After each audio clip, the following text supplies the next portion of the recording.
ডাঙৰ খবৰটো অসমৰ নিৰ্বাচনৰ দিন ঘোষণা কৰা হৈছে তিনিটাকৈ পৰ্যায়ত অসমৰ নিৰ্বাচন হ'ব জ্যোতিদেৱ হয় আটাইতকৈ ডাঙৰ খবৰটো হৈছে তিনিটা পৰ্যায়ত নিৰ্বাচন হ'ব 27 মাৰ্চ 1 এপ্ৰিল আৰু 6 এপ্ৰিলত অসমত নিৰ্বাচন অনুষ্ঠিত হ'ব এই মুহূৰ্তত ডাঙৰ খবৰটো আমি আপোনালোকক জনাই আছো বিগ নিউজ 6 এপ্ৰিল 1 এপ্ৰিল আৰু 27 মাৰ্চ তিনিটা পৰ্যায়ত অসমত নিৰ্বাচন এপ্ৰিলত অসমত তিনিটা পৰ্যায়ত নিৰ্বাচন হ'ব আমাৰ গ্ৰাফিক্স পেডত কিছু ভুল হৈছে তিনিটা পৰ্যায়ত অসমত নিৰ্বাচনৰ দিন ঘোষণা কৰা হৈছে তিনিটা পৰ্যায়ত অসমত নিৰ্বাচন হৈছে 27 মাৰ্চ 1 এপ্ৰিল আৰু 6 এপ্ৰিল অৰ্থাৎ এটা পৰ্যায় মাৰ্চত হ'ব এটা এপ্ৰিলত হ'ব মই ডিটিপিত থকা ৰাণাক অনুৰোধ কৰিছো শুদ্ধ কৰিবলৈ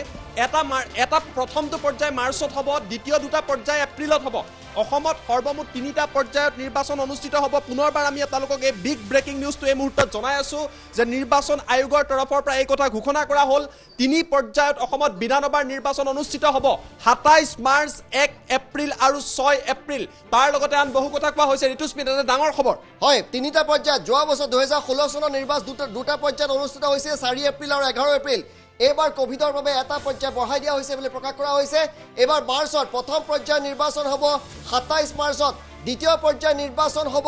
1 এপ্ৰিল আৰু 6 এপ্ৰিলত তৃতীয় পৰ্যায় নিৰ্বাচন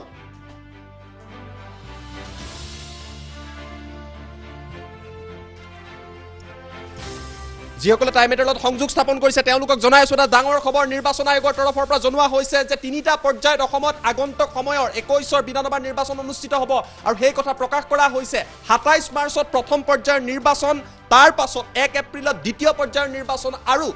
তাৰ পাছত 6 এপ্ৰিলত তৃতীয় পৰ্যায়ৰ নিৰ্বাচন অনুষ্ঠিত হ'ব আৰু তাৰ বাবে বিভিন্ন তথ্য আছে ঋতুস্মিনৰ কাষত পুনৰবাৰ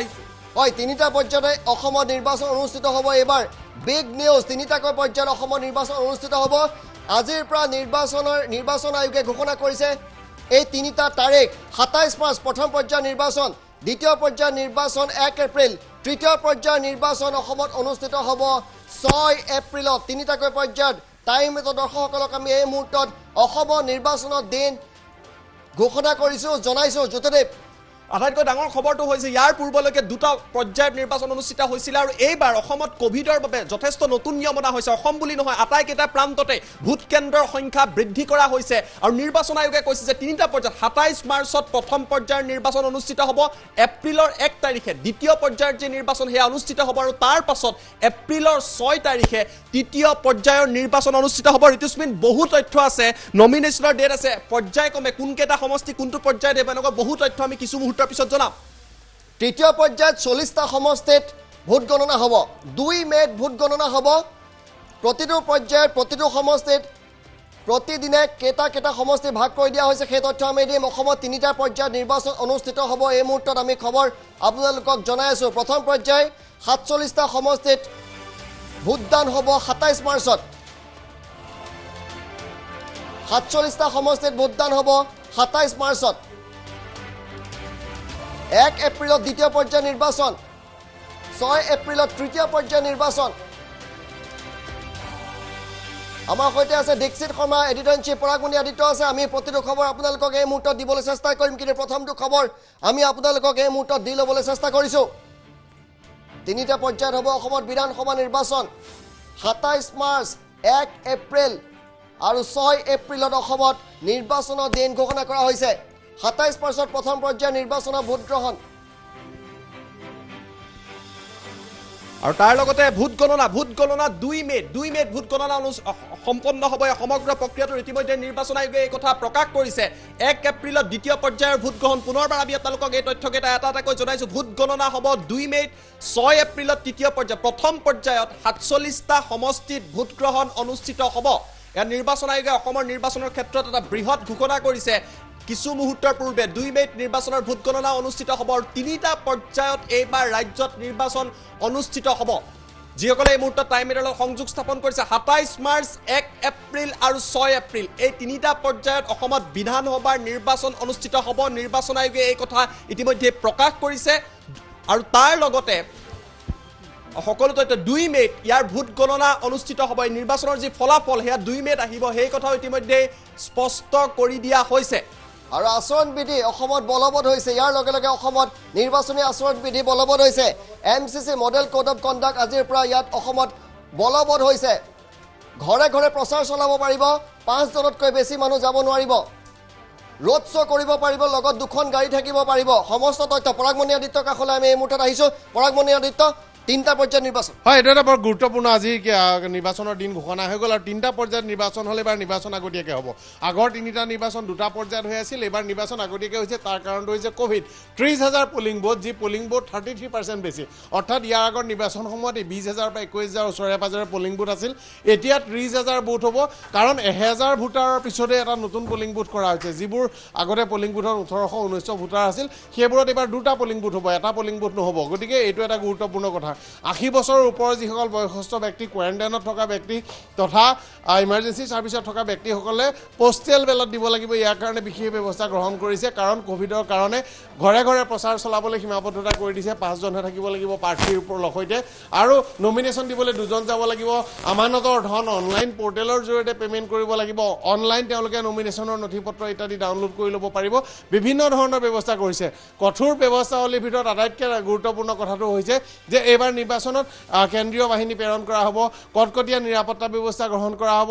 চেণ্ট্ৰেল অবজাৰ্ভাৰৰ নাম ইতিমধ্যে ঘোষণা কৰিছে চেণ্ট্ৰেল অবজাৰ্ভাৰ অসমৰ কাৰণে তেওঁলোকে ইতিমধ্যে নিয়োগ কৰিছে আৰু আজি সংবাদমেলত ঘোষণা কৰিছে আৰু এই তাৰিখকেইটাৰ লগতে ভোট গণনাৰ দিনটো সমগ্ৰ এই 4খন ৰাজ্য এখন কেন্দ্ৰীয় শাসিত অঞ্চল পুডুচেৰী এই 5খন ৰাজ্যৰে নিৰ্বাচন ভোট গণনা একেলগে অনুষ্ঠিত হ'ব একেটা দিনতে অনুষ্ঠিত হ'ব গতিকে এই সমগ্ৰ প্ৰক্ৰিয়াটো এতিয়া আৰম্ভ হৈ গ'ল যি মুহূৰ্তত ইলেকশ্যন কমিশ্যনে ক'লে এই সংবাদমেল সেই মুহূৰ্ততেই মডেল কোড অফ কণ্ডাক্ট বলবৎ হৈছে এই মুহূৰ্তত চৰকাৰে আঁচনি ঘোষণা কৰিব নোৱাৰে এই মুহূৰ্তত চৰকাৰে কোনো ধৰণৰ নিযুক্তি দিব নোৱাৰে এই মুহূৰ্তত চৰকাৰে কোনো ট্ৰেন্সফাৰ ৰদ বদল প্ৰমোশ্যন কৰিব নোৱাৰে এই মুহূৰ্তৰ পৰা মন্ত্ৰীসকলে অহা যোৱা খৰচ মিটিং ইত্যাদি দলৰ পুঁজিৰে কৰিব লাগিব নহ'লে ব্যক্তিগত পুঁজিৰে কৰিব লাগিব এই মুহূৰ্তৰ পৰা চৰকাৰে যি ধৰণৰ আগতে প্ৰতিশ্ৰুতি উন্নয়ন আঁচনি ইতিমধ্যে ঘোষণা কৰি আছিল বা কৰিম বুলি কৈ আছিল চৰকাৰে সেইসমূহ ঘোষণা কৰিব নোৱাৰে এতিয়া মাত্ৰ নিৰ্বাচনী ইস্তাহাৰ দিব পাৰিব তাৰ বাহিৰে আৰু এনেধৰণৰ আঁচনি ঘোষণা কৰিব নোৱাৰে এই মুহূৰ্তত এই কোনো ধৰণৰ অনুদান হিতাধিকাৰী বিতৰণ ইত্যাদি কৰি থাকিব নোৱাৰে যিবোৰ অনগয়িং প্ৰজেক্ট যিবোৰ কাম ইতিমধ্যে আৰম্ভ হ'ল যিবোৰ আঁচনিৰ কাম আৰম্ভ হ'ল যিবোৰ নিৰ্মাণ কাৰ্য আৰম্ভ হ'ল সেইবোৰ কাম চলি থাকিব পাৰিব নতুনকৈ একো কৰিব নোৱাৰে গতিকে ইলেকশ্যনৰ প্ৰাৰ্থীসকলৰ বাবে মন্ত্ৰী বিধায়কসকলৰ বাবে এইটো এটা গুৰুত্বপূৰ্ণ কথা এই মুহূৰ্তত যি মুহূৰ্তত প্ৰেছ কনফাৰেন্স হ'ল কোনোবাই যদি চৰকাৰী সভা কৰি আছিল মন্ত্ৰীয়ে বিধায়কে সাংসদে তেওঁলোক তৎক্ষণাৎ সভা বন্ধ কৰিব লাগিব যদি এতিয়াও যদি কোনোবাই কৰি আছে মই নাজানো অৱগত নহয় কিন্তু সভা প্ৰেছ মিট হোৱাৰ সময়ত বন্ধ হ'ব লাগিব তেওঁলোক আনকি এতিয়া এই সভা সামৰি যাওঁতে যদি চৰকাৰী খৰচত গৈছিল উভতি আহোঁতে তেওঁলোকে দলৰ খৰচত বা ব্যক্তিগত খৰচত উভতি আহিব লাগিব গতিকে গুৰুত্বপূৰ্ণ কেইবাটাও ব্যৱস্থা কৰা হৈছে 2 মে'ত ভোট গণনা 2 মে গুৰুত্বপূৰ্ণ তাৰিখ আমাৰ যি অসমৰ বিধানসভা 31 মেলৈকে তাৰিখ আছে কিন্তু আটাইকেইখন ৰাজ্যত 2 মে'ত হ'ব ইয়াৰ কেইবাটাও গুৰুত্বপূৰ্ণ কথা আছে প্ৰথম কথা তেওঁলোকে কৈছে যে অসমত বিহু আছে দ্বিতীয় গুৰুত্বপূৰ্ণ কথাটো আছে যে গুড ফ্ৰাইডে আছে আৰু তাৰ পাছতে গুৰুত্বপূৰ্ণ কথাটো হ'ল যে ৰমজান মাহৰ কাৰণে এই গোটেইকেইটা মিলাই লোৱা হৈছে আৰু ৰমজান মাহৰ পিছত যি ঈদ হ'ব তাৰ আগতেই আচলতে তেওঁলোকে এই ভোট গণনা যি প্ৰক্ৰিয়া আছে এয়া সামৰিবলৈ বিচাৰিছে গতিকে এই সকলো কথা লক্ষ্য ৰাখি আজি অসমত 3টা পৰ্যায়ত নিৰ্বাচন ঘোষণা কৰিছে আৰু পশ্চিমবংগতো নিৰ্বাচনৰ দিন ঘোষণা কৰিছে পশ্চিমবংগত যি নিৰ্বাচনৰ দিন ঘোষণা কৰিছে তাৰ ভিতৰতে তামিলনাডুত 6 তাৰিখে অনুষ্ঠিত হ'ব কেৰালাত 6 তাৰিখে অনুষ্ঠিত হ'ব পুডুচেৰীত 6 তাৰিখে অনুষ্ঠিত হ'ব অসমৰ লগত একে তাৰিখতে তেওঁলোকৰ এটা পৰ্যায় অনুষ্ঠিত হ'ব পশ্চিমবংগৰ নিৰ্বাচনৰ তাৰিখ ঘোষণা কৰিছে পশ্চিমবংগত খুব দীঘলীয়া নিৰ্বাচন 8টা পৰ্যায়ৰ নিৰ্বাচন অনুষ্ঠিত হ'ব পশ্চিমবংগ এবাৰ পলিটিকেলি সেনজিটিভ স্পৰ্শকাতৰ হৈ আছে সংঘাত বৃদ্ধি পাইছে আৰু তাৰ 8টা পৰ্যায়ৰ নিৰ্বাচন অনুষ্ঠিত হ'ব আৰু এই নিৰ্বাচন তাৰ বাবে নিৰাপত্তাৰ ব্যৱস্থা কৰিছে তেওঁলোকৰ বাবে চেণ্ট্ৰেল অবজাৰ্ভাৰ নিয়োগ কৰিছে আৰু এই পশ্চিমবংগৰ যি নিৰ্বাচন আছে তেওঁলোকৰ নিৰ্বাচনৰ বাবে নিৰ্বাচনে বিশেষ ব্যৱস্থা কৰিছে সকলো স্পৰ্শকাতৰ ভোট কেন্দ্ৰৰ পৰা CCTV লাইভ কৰা হ'ব সকলো স্পৰ্শকাতৰ এলেকাত অতিৰিক্ত নিৰাপত্তা বাহিনী থাকিব সকলো ধৰণৰ যি ইলেকশ্যনৰ কাৰ্যালয় ইত্যাদি তেওঁলোকে বিশেষভাৱে দল ৰাখিব তেওঁলোকৰ যি অবজাৰ্ভাৰ আছে অবজাৰ্ভাৰ ৰাখিব ঋতুস্মিন মোৰ সৈতে সংযুক্ত হৈছে গতিকে গুৰুত্বপূৰ্ণ কথা যে নিৰ্বাচনৰ তাৰিখসমূহ ইতিমধ্যে ঘোষণা কৰিলে আৰু পশ্চিমবংগত নিৰাপত্তাৰ প্ৰতি লক্ষ্য ৰাখি 8টা পৰ্যায়ৰ নিৰ্বাচন কৰিছে হয় পশ্চিমবংগৰ 8টা পৰ্যায়ৰ নিৰ্বাচন অনুষ্ঠিত হ'ব সেই খবৰ আমি দিম দীক্ষিত শৰ্মা আমাৰ সৈতে আছে প্ৰথম পৰ্যায় 27 মাৰ্চ দ্বিতীয় পৰ্যায় 1 এপ্ৰিল তৃতীয় পৰ্যায় 6 এপ্ৰিল অসমত 3টা পৰ্যায়ত নিৰ্বাচন এই মুহূৰ্তত টাইম মিটৰ দৰ্শকসকলক আমি সেই বিগ ব্ৰেকিং নিউজটো জনাই আছোঁ প্ৰথমবাৰলৈ যথেষ্ট কঠোৰ হৈছে এইবাৰ নিশ্চিতভাৱে কাৰণ চাওক মাৰ্চ মাহত ইয়াৰ পূৰ্বতে অসম বিধানসভাত যে নিৰ্বাচন অনুষ্ঠিত হৈছিল এইটো এই কাৰণে ক'ব নোৱাৰি যে চাওক ইয়াৰ পূৰ্বতে যিকেইটা নিৰ্বাচন আছিলে 2001 2006 2011 আৰু 2016 এই গোটেইকেইটা নিৰ্বাচন অনুষ্ঠিত হৈছিল 4 এপ্ৰিল আৰু 11 এপ্ৰিল প্ৰথমবাৰৰ বাবে দেখা পোৱা গৈছে যোৱা 20টা বছৰৰ ভিতৰত মাৰ্চ মাহত অসমত নিৰ্বাচন অনুষ্ঠিত হ'বলৈ গৈ আছে 27 মাৰ্চত প্ৰথম পৰ্যায়ৰ ভোট গ্ৰহণ অনুষ্ঠিত হ'ব ৰাজ্যৰ 47টা বিধানসভা সমষ্টিত প্ৰথম পৰ্যায়ৰ বাবে 2 মাৰ্চত অধিসূচনা জাৰি কৰা হ'ব আৰু তাৰ পাছতে মনোনয়ন যি প্ৰক্ৰিয়া আছে এই মনোনয়ন প্ৰক্ৰিয়া ৰাজ্যত আৰম্ভ হ'ব 27 মাৰ্চত প্ৰথম পৰ্যায়ৰ ভোট গ্ৰহণ আৰু তাৰ বাবে অধিসূচনা জাৰি কৰা হ'ব 2 মাৰ্চত এই মুহূৰ্ততে যদি আমি আপোনালোকক কৈ থাকো সবিশেষ তথ্য আমাৰ হাতত আহি পৰিছে আমি জ্যোতিদীপৰ ওচৰত গৈছো জ্যোতিদীপ সবিশেষ তথ্যলৈ উপস্থিত হৈছে জনাই আছো যে 3টা পৰ্যায়ত অসমত নিৰ্বাচন অনুষ্ঠিত হ'ব নতুন কেইটামান আপডেট আছে আমি আপডেট আপোনালোকক দিব বিচাৰিছো যে প্ৰথম পৰ্যায়ত 47টা সমষ্টিত নিৰ্বাচন অনুষ্ঠিত হ'ব অৰ্থাৎ 27 মাৰ্চত যি নিৰ্বাচন হ'ব তাত 47টা অসমৰ সমষ্টিত নিৰ্বাচন অনুষ্ঠিত হ'ব দ্বিতীয় পৰ্যায়ত যি 1 এপ্ৰিল অনুষ্ঠিত হ'ব দ্বিতীয় পৰ্যায়ত 39টা সমষ্টিত নিৰ্বাচন অনুষ্ঠিত হ'ব আৰু তৃতীয় তথা অন্তিম পৰ্যায় অৰ্থাৎ 6 এপ্ৰিলত যি নিৰ্বাচন অনুষ্ঠিত হ'ব তাত 40টা সমষ্টিত নিৰ্বাচন অনুষ্ঠিত হ'ব আৰু নিৰ্বাচন আয়োগে এই কথা ইতিমধ্যে স্পষ্ট কৰি দিছে প্ৰথম পৰ্যায়ত 47টা সমষ্টি দ্বিতীয় পৰ্যায়ত 39টা সমষ্টি আৰু তৃতীয় পৰ্যায়ত 40টাকৈ সমষ্টিত নিৰ্বাচন অনুষ্ঠিত হ'ব আৰু 2 মে'ত এই সমগ্ৰ ভোট গণনাৰ প্ৰক্ৰিয়া সম্পন্ন হ'ব মই পুনৰবাৰ দীক্ষিতৰ কাষত যাম কিছু নতুন আপডেট আছে আমি আপোনালোকক জনাম আন ৰাজ্যৰ তথ্য আছে ক্ৰমান্বয়ে আহি আছে অসমৰ পিছত পশ্চিমবংগ কেৰালা তামিলনাডু পুডুচেৰী সকলো তথ্য মিলি আহি মই দীক্ষিতৰ কাষত পুনৰবাৰ গৈছো দীক্ষিত হয় এই মুহূৰ্তত কোৱা হৈছে যে প্ৰথমটো 47টা সমষ্টিত প্ৰথম যি পৰ্যায়ৰ ভোট গ্ৰহণ আছে অহা 27 মাৰ্চত অনুষ্ঠিত হ'ব দ্বিতীয় পৰ্যায় প্ৰথম পৰ্যায়ৰ ভোট গ্ৰহণৰ বাবে 2 মাৰ্চত অধিসূচনা জাৰি কৰা হ'ব মনোনয়ন দাখিলৰ অন্তিম দিন হ'ব 9 মাৰ্চ প্ৰথম পৰ্যায়ৰ যি আছে মনোনয়ন প্ৰত্যাহাৰৰ অন্তিম দিন হ'ব 12 মাৰ্চ প্ৰথম পৰ্যায়ৰ 27 মাৰ্চৰ ভোট গ্ৰহণৰ বাবে প্ৰথম পৰ্যায়ৰ ভোট গ্ৰহণৰ বাবে 27 মাৰ্চত ভোট গ্ৰহণ অনুষ্ঠিত হ'ব আৰু এই প্ৰথম পৰ্যায়ত 47টা সমষ্টিৰ বাবে ভোট গ্ৰহণ অনুষ্ঠিত হ'ব আৰু ইতিমধ্যে আমি আপোনালোকক জনাই আছো যে ইয়াৰ বাবে 2 মাৰ্চত অধিসূচনা জাৰি কৰা হ'ব আৰু তাৰ পাছতে মনোনয়ন পত্ৰ দাখিলৰ প্ৰক্ৰিয়া আৰম্ভ হ'ব আৰু অন্তিম তাৰিখ হ'ব প্ৰথম পৰ্যায়ৰ কাৰণে 9 মাৰ্চ আৰু মনোনয়ন পত্ৰ প্ৰত্যাহাৰৰ অন্তিম তাৰিখ হ'ব 12 মাৰ্চ 27 মাৰ্চত প্ৰথম পৰ্যায়ৰ ভোট গ্ৰহণ অনুষ্ঠিত হ'ব ইতিমধ্যে 1 এপ্ৰিলত দ্বিতীয় পৰ্যায়ৰ ভোট গ্ৰহণ আৰু 6 এপ্ৰিলত তৃতীয় পৰ্যায়ৰ ভোট গ্ৰহণ তৃতীয় পৰ্যায়ৰ ভোট গ্ৰহণত 40টা সমষ্টিত ভোট গ্ৰহণ অনুষ্ঠিত হ'ব ইতিমধ্যে নিৰ্বাচন আয়োগৰ ফালৰ পৰা জনোৱা হৈছে কি তথ্য আছে আমি কিছু সময়ৰ পাছতেই আপোনালোকক সেই প্ৰথম দ্বিতীয় আৰু তৃতীয় পৰ্যায়ৰ কোনকেইটা সমষ্টিত ভোট গ্ৰহণ হ'ব তাৰ সম্পূৰ্ণ তথ্য আমি আপোনালোকক দিব সক্ষম হ'ম এই মুহূৰ্তত এই গুৰুত্বপূৰ্ণ বাতৰি আমি আপোনালোকক জনাই আছো 2 মে'ত ভোট গণনা অনুষ্ঠিত হ'ব এই মুহূৰ্তত এই গুৰুত্বপূৰ্ণ আমি তথ্য দি আছো আৰু এই মুহূৰ্তত ঋতুস্মিন শৰ্মা আহিছে ঋতুস্মিন শৰ্মাৰ হাতত অধিক তথ্য হয় এই মুহূৰ্তত আমাৰ পশ্চিমবংগৰ কিছু তথ্য আহি পৰিছে পশ্চিমবংগ 8টা চৰণত 8টা পৰ্যায়ত নিৰ্বাচন অনুষ্ঠিত হ'ব হয় তাৰিখকেইটা আমাৰ হাতত আহি পৰিছে এই মুহূৰ্তত আমি সেই তাৰিখকেইটা ক'ব বিচাৰিছোঁ হয় পশ্চিমবংগত 27 মাৰ্চ তাৰিখে প্ৰথম পৰ্যায়ৰ হ'ব দ্বিতীয় পৰ্যায়ত এপ্ৰিল হ'ব 1 এপ্ৰিল তাৰিখে আৰু তৃতীয় পৰ্যায়ত 6 এপ্ৰিল অৰ্থাৎ অসমৰ প্ৰথম 3টা তাৰিখত পশ্চিমবংগতো নিৰ্বাচন হ'ব তাৰ পাছত অসমৰ পিছত চতুৰ্থ পৰ্যায়ত তাত হ'ব 10 এপ্ৰিল তাৰিখে পঞ্চম পৰ্যায়ত হ'ব 17 এপ্ৰিল তাৰিখে ষষ্ঠ পৰ্যায়ত হ'ব 22 এপ্ৰিল তাৰিখে আৰু সপ্তম পৰ্যায়ত 26 এপ্ৰিল তাৰিখে আৰু অষ্টম পৰ্যায়ত এপ্ৰিল 29 তাৰিখে অৰ্থাৎ এপ্ৰিল মাহটোত অসমৰ 3টা পৰ্যায়ৰ উপৰিও তাত আৰু 5টা পৰ্যায়ৰ নিৰ্বাচন হ'ব তাৰিখকেইটা আকৌ এবাৰ কৈ দিছোঁ 27 মাৰ্চ 1 এপ্ৰিল 6 এপ্ৰিল 10 এপ্ৰিল 17 এপ্ৰিল 22 এপ্ৰিল 26 এপ্ৰিল আৰু 29 এপ্ৰিল এপ্ৰিল মাহটোত পশ্চিমবংগত 8টা পৰ্যায়ৰ নিৰ্বাচন অনুষ্ঠিত হ'ব ইয়াৰ বিপৰীতে কিন্তু কেৰালা তামিলনাডু আৰু পুডুচেৰী এটা পৰ্যায়ৰ নিৰ্বাচন অনুষ্ঠিত হ'ব এইটো হ'ব অসমৰ দ্বিতীয়টো পৰ্যায় যিটো তাৰিখত পৰিছে অৰ্থাৎ 6 এপ্ৰিল তাৰিখে কেৰালা পুডুচেৰী আৰু তামিলনাডুৰ নিৰ্বাচন অনুষ্ঠিত হ'ব ঋতুস্মিন হয় আমি তাৰিখকেইটা আকৌ এবাৰ আপোনালোকক জনাই দিব বিচাৰিছোঁ আমাৰ অসমৰ যি 3টা পৰ্যায়ৰ নিৰ্বাচন হ'ব সেইকেইটাত পশ্চিমবংগত হ'বই প্ৰথম পৰ্যায়ৰ নিৰ্বাচন মাৰ্চৰ 27 পশ্চিমবংগত জনাই আছোঁ দ্বিতীয় পৰ্যায় 1 এপ্ৰিল তৃতীয় পৰ্যায় 6 এপ্ৰিল চতুৰ্থ পৰ্যায় 10 এপ্ৰিল পঞ্চম পৰ্যায় 17 এপ্ৰিল ষষ্ঠ পৰ্যায় 22 এপ্ৰিল সপ্তম পৰ্যায় 26 আৰু 8 নম্বৰ পৰ্যায় 29 এপ্ৰিল 8টা পৰ্যায়ত পশ্চিমবংগত নিৰ্বাচন অনুষ্ঠিত হ'ব আমি টাইম এটা দৰ্শকসকলে অসমৰ জনালোঁ পশ্চিমবংগত জনালোঁ ইয়াৰ পিছত আৰু 3খন ৰাজ্যৰ নিৰ্বাচনী আমি সমীক্ষা দিবলৈ চেষ্টা কৰিম এই মুহূৰ্তত দীক্ষিত শৰ্মা আছে জ্যোতিদীপ বৈশ্য আছে পৰাগমণি আদিত্য আছে আমি প্ৰতিটো খবৰ আপোনালোকক এই মুহূৰ্তত জনাই আছোঁ আৰু অসমত যে 3টা পৰ্যায়ত নিৰ্বাচন হ'ব প্ৰথম পৰ্যায়ত 27 মাৰ্চত যেতিয়া নিৰ্বাচন অনুষ্ঠিত হ'ব এই 27 মাৰ্চত 49টা সমষ্টিত নিৰ্বাচন অনুষ্ঠিত হ'ব 49টা সমষ্টিত নিৰ্বাচন অনুষ্ঠিত হ'ব দ্বিতীয় পৰ্যায়ত 39টাকৈ সমষ্টিত অসমত নিৰ্বাচন অনুষ্ঠিত হ'ব দ্বিতীয় পৰ্যায় অৰ্থাৎ 1 এপ্ৰিল আৰু তৃতীয় পৰ্যায়ত যি 6 তাৰিখে নিৰ্বাচন অনুষ্ঠিত হ'ব এপ্ৰিলৰ 6 তাৰিখে 40টাকৈ সমষ্টিত অসমত নিৰ্বাচন অনুষ্ঠিত হ'ব আৰু 2 মে'ত অসমৰ নিৰ্বাচনৰ ফলাফল ঘোষণা কৰা হ'ব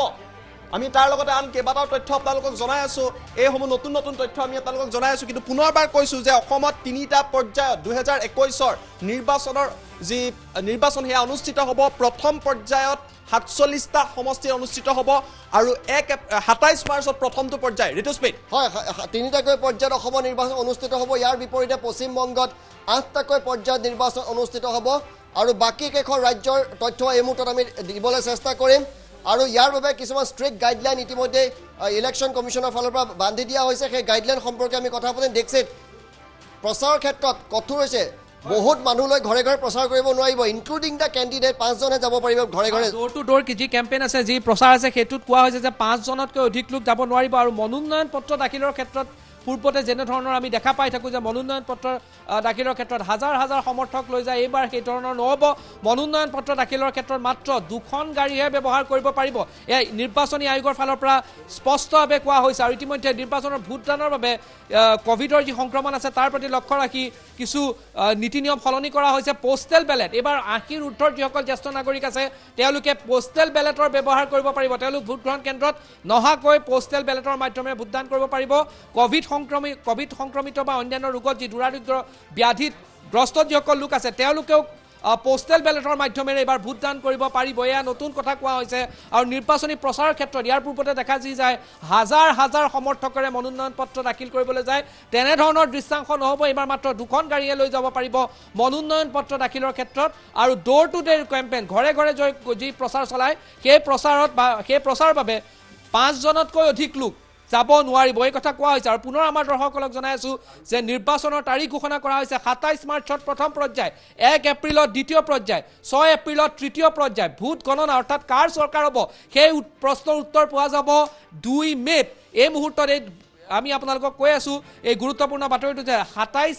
মাৰ্চৰ পৰা 6 এপ্ৰিলৰ ভিতৰত অসমত 3টা পৰ্যায়ত ভোট গ্ৰহণ অনুষ্ঠিত হ'ব প্ৰথম 27 এক দ্বিতীয় আৰু তৃতীয় পৰ্যায় হ'ল 6 মে' ঋতুস্মিত শৰ্মা চলে গৈছো ইতিমধ্যে তথ্য আহিছে পুডুচেৰীত মাত্ৰ এটা পৰ্যায়ত নিৰ্বাচন অনুষ্ঠিত হ'ব 6 এপ্ৰিল তাৰিখে আৰু 2 মে'ত কাউণ্টিং হ'ব পুডুচেৰীত এটা পৰ্যায়ত এতিয়ালৈকে নিৰ্বাচন অনুষ্ঠিত হ'ব 6 এপ্ৰিল তাৰিখে হয়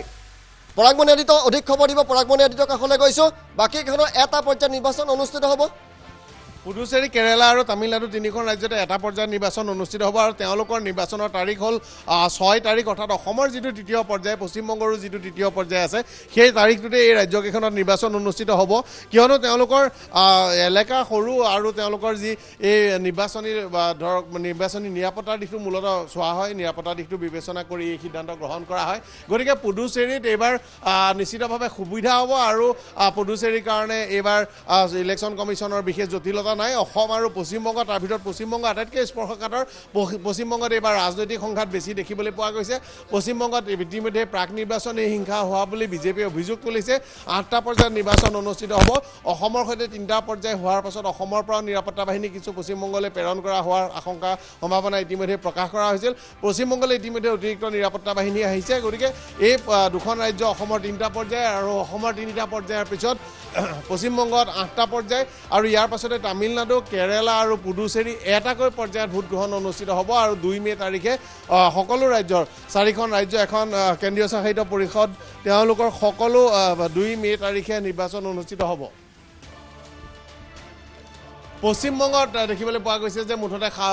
8টা পৰ্যায়ত নিৰ্বাচন হ'ব তাৰ ভিতৰত 6টা পৰ্যায় 22 এপ্ৰিল তাৰিখে প্ৰথম পৰ্যায়ত অসমৰ সৈতে একেই 27 মাৰ্চ তাৰিখে দ্বিতীয় পৰ্যায়ত 1 এপ্ৰিল তাৰিখে তৃতীয় পৰ্যায়ত 6 এপ্ৰিল তাৰিখে তাৰ পৰৱৰ্তী পৰ্যায়ত পশ্চিমবংগত 10 এপ্ৰিল তাৰিখে নিৰ্বাচন অনুষ্ঠিত হ'ব আৰু মুঠতে 8টা পৰ্যায়ত তাত নিৰ্বাচন অনুষ্ঠিত হ'ব আৰু 8টা পৰ্যায়ত 10 এপ্ৰিল তাৰিখৰ পিছত 17 এপ্ৰিল 22 এপ্ৰিল 26 এপ্ৰিল আৰু 29 এপ্ৰিল গতিকে পশ্চিমবংগৰ তাৰিখকেইটা হ'ল যে অসমৰ সৈতে 6টা পৰ্যায়লৈকে একেই তাৰপিছত 11 এপ্ৰিল 11 17 22 26 আৰু 28 এপ্ৰিল 29 এপ্ৰিল তাৰিখে পশ্চিমবংগত ভোট গ্ৰহণ অনুষ্ঠিত হ'ব আৰু তাৰপাছত 2 মে' তাৰিখে একেলগে তাতো ভোট গণনা অনুষ্ঠিত হ'ব এই 5খন ৰাজ্যত ভোট গণনা অনুষ্ঠিত হ'ব আৰু পুডুচেৰী কেৰেলা আৰু তামিলনাডুত এটা পৰ্যায়ত নিৰ্বাচন অনুষ্ঠিত হ'ব এটা পৰ্যায়ত এই নিৰ্বাচন আৰু এই নিৰ্বাচন 6 এপ্ৰিলত তিনিখন ৰাজ্যত নিৰ্বাচন অনুষ্ঠিত হ'ব আৰু এই ৰাজ্যকেইখনত 2 মে তাৰিখে একেলগে ভোট গণনা অনুষ্ঠিত হ'ব জ্যোতিদীপ আছে জ্যোতিদীপ হয় ইতিমধ্যে আমি প্ৰথমৰ পৰা এই মুহূৰ্তত দেখুৱাই যাব খুজিছোঁ অসম দেখুৱাম এই 5খন ৰাজ্যৰ কোন কেতিয়া নিৰ্বাচন হ'ব প্ৰথমে আৰম্ভ কৰিছোঁ অসমক লৈ অসমত কেতিয়া নিৰ্বাচন হ'ব পশ্চিমবংগত কেতিয়া হ'ব পুডুচেৰী কেৰেলা তামিলনাডুত কেতিয়া প্ৰথমে অসমত 3টা পৰ্যায়ত নিৰ্বাচন অনুষ্ঠিত হ'ব এইবাৰ অসমত এইবাৰ 3টাকৈ পৰ্যায়ত নিৰ্বাচন অনুষ্ঠিত হ'ব অসমত নিৰ্বাচন অনুষ্ঠিত হ'ব 27 মাৰ্চ 1 এপ্ৰিল আৰু 6 এপ্ৰিল প্ৰথম পৰ্যায় 27 মাৰ্চ দ্বিতীয় পৰ্যায়ত 1 এপ্ৰিল আৰু তৃতীয় পৰ্যায়ত 6 এপ্ৰিলত নিৰ্বাচন অনুষ্ঠিত হ'ব প্ৰথম পৰ্যায় 27 মাৰ্চ দ্বিতীয় পৰ্যায় 1 এপ্ৰিল তৃতীয় পৰ্যায়ত 6 এপ্ৰিলত অসমত নিৰ্বাচন অনুষ্ঠিত হ'ব আৰু অসমৰ পিছত এবাৰ আহিছোঁ পশ্চিমবংগলৈ আমি পশ্চিমবংগলৈ আমি তথ্য দিম কিন্তু তাৰ পূৰ্বে আমি জনাও যে প্ৰথম পৰ্যায়ত অসমত যেহেতু 3টা পৰ্যায়ত হ'ব প্ৰথম পৰ্যায়ত 47টাকৈ সমষ্টিত নিৰ্বাচন অনুষ্ঠিত হ'ব দ্বিতীয় পৰ্যায়ত 39টাকৈ সমষ্টিত নিৰ্বাচন অনুষ্ঠিত হ'ব আৰু তৃতীয় পৰ্যায়ত 40টাকৈ সমষ্টিত যি ভোট গ্ৰহণৰ প্ৰক্ৰিয়া হেয়া সমাপন কৰা হ'ব ইতিমধ্যে এই কথা প্ৰকাশ কৰা হৈছে আৰু 2 মেত আটাইকেইখন ৰাজ্যৰ যি ভোট গণনা 2 মেত সম্পন্ন হ'ব হেয়া নিৰ্বাচন আয়োগে স্পষ্ট কৰি দিছে আৰু এবাৰ পশ্চিমবংগলৈ আহিছোঁ পশ্চিমবংগত মুঠ 8টা পৰ্যায়ত নিৰ্বাচন অনুষ্ঠিত হ'ব প্ৰথম পৰ্যায় নিৰ্বাচন 27 মাৰ্চত অসমৰ সৈতে একে আমি পশ্চিমবংগ দিছোঁ পশ্চিমবংগৰ প্ৰথম পৰ্যায় 27 মাৰ্চ 8টা পৰ্যায়ত পশ্চিমবংগত নিৰ্বাচন অনুষ্ঠিত হ'ব দ্বিতীয় পৰ্যায়ত অসমৰ সৈতে একে অৰ্থাৎ 1 এপ্ৰিলতে পশ্চিমবংগতো দ্বিতীয় পৰ্যায়ৰ নিৰ্বাচন অনুষ্ঠিত হ'ব তৃতীয় পৰ্যায়ত 6 এপ্ৰিল পশ্চিমবংগত 3টা পৰ্যায় অসমৰ সৈতে একে চতুৰ্থ পৰ্যায়ত 10 এপ্ৰিলত পশ্চিমবংগত নিৰ্বাচন অনুষ্ঠিত হ'ব পঞ্চম পৰ্যায়ত 17 এপ্ৰিল পশ্চিমবংগত নিৰ্বাচন আনহাতে ষষ্ঠ পৰ্যায়ত পশ্চিমবংগত 22 এপ্ৰিলত নিৰ্বাচন অনুষ্ঠিত হ'ব ষষ্ঠ পৰ্যায় পশ্চিমবংগ 26 এপ্ৰিল সপ্তম পৰ্যায়ত 26 এপ্ৰিল আৰু অষ্টম পৰ্যায়ত 29 এপ্ৰিলত পশ্চিমবংগত নিৰ্বাচন অনুষ্ঠিত হ'ব সৰ্বমুঠ 8টা পৰ্যায়ত পশ্চিমবংগত নিৰ্বাচন অনুষ্ঠিত হ'ব পশ্চিমবংগৰ পিছত আমি আন কেইখন ৰাজ্যৰ কথা তথ্য এই মুহূৰ্তত দিম বাকি থকা 2খন ৰাজ্যৰ এখন কেন্দ্ৰীয় শাসিত অঞ্চলত এটা পৰ্যায়তে নিৰ্বাচন হ'ব পুডুচেৰী কেৰেলা আৰু তামিলনাডুত এটা পৰ্যায়ত নিৰ্বাচন হ'ব 6 এপ্ৰিলত 3খন ৰাজ্যত নিৰ্বাচন একেলগে অনুষ্ঠিত হ'ব এটা পৰ্যায়ত কেৱল অসম আৰু পশ্চিমবংগতে কেইবাটাও পৰ্যায়ত নিৰ্বাচন অনুষ্ঠিত হ'ব আৰু আটাইকেইখন ৰাজ্যৰ ফলাফল 2 মেত ঘোষণা কৰা হ'ব আৰু এইসমূহ পুনৰবাৰ যিসকলে টাইম মেটাৰৰ লগত সংযোগ স্থাপন কৰিছে তেওঁলোকক জনাইছোঁ যে অসমত 3টা পৰ্যায়ত নিৰ্বাচন অনুষ্ঠিত হ'ব আৰু এই কথা নিৰ্বাচন আয়োগে কিছু মুহূৰ্তৰ আগতে ঘোষণা কৰিছে প্ৰথম পৰ্যায় 27 মাৰ্চ দ্বিতীয় পৰ্যায় 1 এপ্ৰিল তৃতীয় পৰ্যায় 6 এপ্ৰিল প্ৰথম পৰ্যায়ত 47টা সমষ্টিত ভোট গ্ৰহণ দ্বিতীয় পৰ্যায়ত 39টা সমষ্টিত ভোট গ্ৰহণ আৰু তৃতীয় পৰ্যায়ত 40টাকৈ সমষ্টিত ভোট গ্ৰহণৰ প্ৰক্ৰিয়া সম্পন্ন হ'ব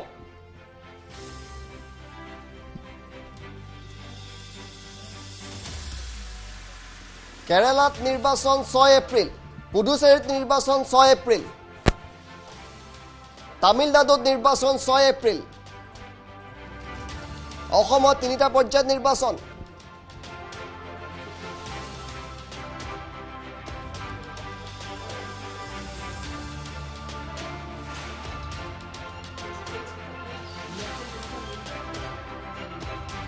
আৰু মুখ্য নিৰ্বাচনী আয়ুক্তৰ মন্তব্য আমাৰ হাতত আছে অসম সম্পৰ্কে কি কৈছে সেই মন্তব্য এবাৰ আপোনালোকক আমি শুনাব লৈছোঁ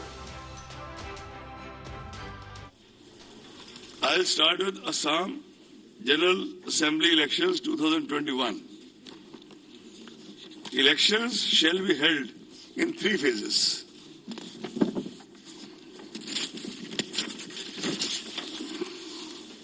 First phase, issue of notification, 2nd March. First phase, 47 assembly constituencies, issue of notification, 2nd March. Last date of nomination, 9th March. Scrutiny of nomination. I'll start with Assam General Assembly elections 2021. Elections shall be held in 3 phases.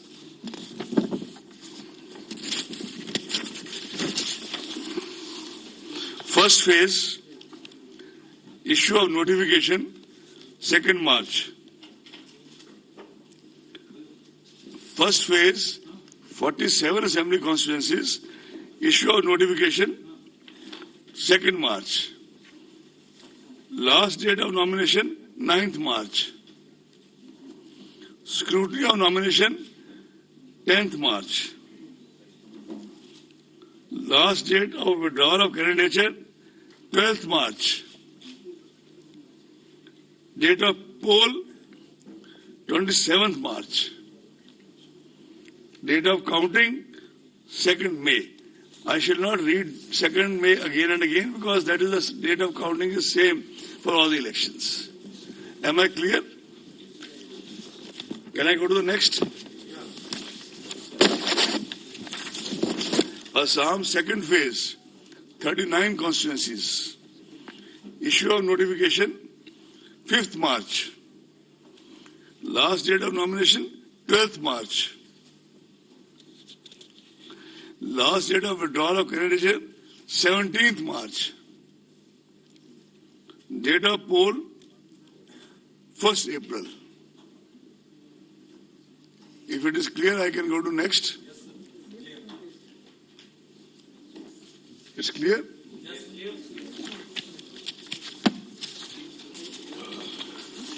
We can even read out the names of assembly constituencies, but that is going to be available to you, right? Assam third phase, final phase, 40 assembly constituencies. Issue of notification 12th March.